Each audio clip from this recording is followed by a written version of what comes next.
Erlangga sambangi SBY dan AHY, Anies yang ketar-ketir, wah makin memanas nih. Pasca diumumkannya Ganjar Pranowo menjadi calon presiden dari Partai Demokrasi Indonesia Perjuangan, tiba-tiba konstelasi politik jadi sedikit berantakan. KIB dan KIR jadinya malah buyar. Pertanyaan yang paling mendasar adalah bagaimana dengan Golkar? Saya katakan Khofadis Golkar. Golkar seperti kebingungan. Sejak deklarasi Ganjar sebagai capres PDIP, dunia politik tanah air jadi hingar-bingar. Para petinggi partai politik menjadi incaran awak media. Kebetulan waktunya dengan Lebaran, di mana banyak petinggi partai yang sekalian bersilaturahmi. Prabowo menyambangi Presiden Jokowi di Solo, publik pun jadi ramai.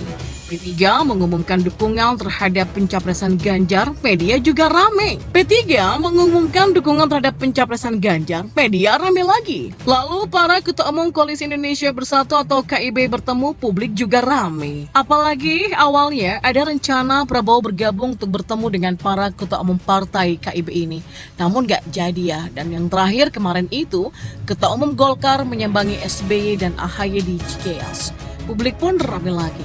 Koalisi Perubahan yang mengusung Anies sepertinya mulai tenggelam dalam pemberitaan ya.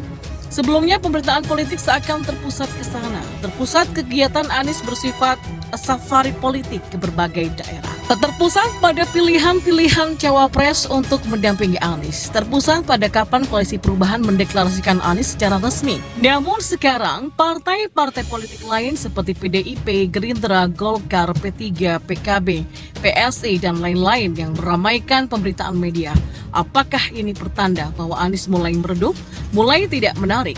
Wah, kemarin pada Sabtu tanggal 29 April terjadi sebuah pertemuan yang menarik, yakni antara Ketua Umum Partai Golkar Erlangga Hartarto dengan SBY dan AHY di Cikeas. Beberapa hari sebelumnya P3 menggelar acara deklarasi dukungan terhadap pencapresan Ganjar Pranowo.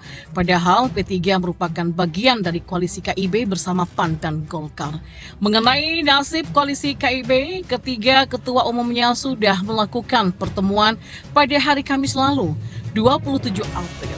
Hasil dari pertemuan ini menyatakan bahwa KIB tetap solid dan tidak bubar, walaupun P3 sudah mengusung Ganjar sebagai capresnya. Sementara itu, PAN dalam berbagai pernyataannya juga memberikan sinyal dukungan terhadap pencapresan Ganjar. Bahkan sudah ada pernyataan juga dari Sekjen PAN bahwa partainya diajak PDIP untuk ikut mendukung Ganjar sebagai capres. Nah, tinggal Golkar ya. Golkar ini kan katanya sudah menetapkan akan mengusung ketua umumnya Erlangga sebagai capres, sesuai dengan hasil musyawarah nasional pada tahun 2019. Tapi saya kira kondisinya masih cair, sesuai dengan pernyataan mereka bahwa KIB nggak bubar. Oleh sebab itulah, Golkar menyambangi Cikeas itu bisa jadi sebagai penjajakan juga. Dan untuk bisa mengusung capres sendiri, Golkar yang punya 14% kursi di DPR perlu satu partai lagi dengan kursi setidaknya 6%.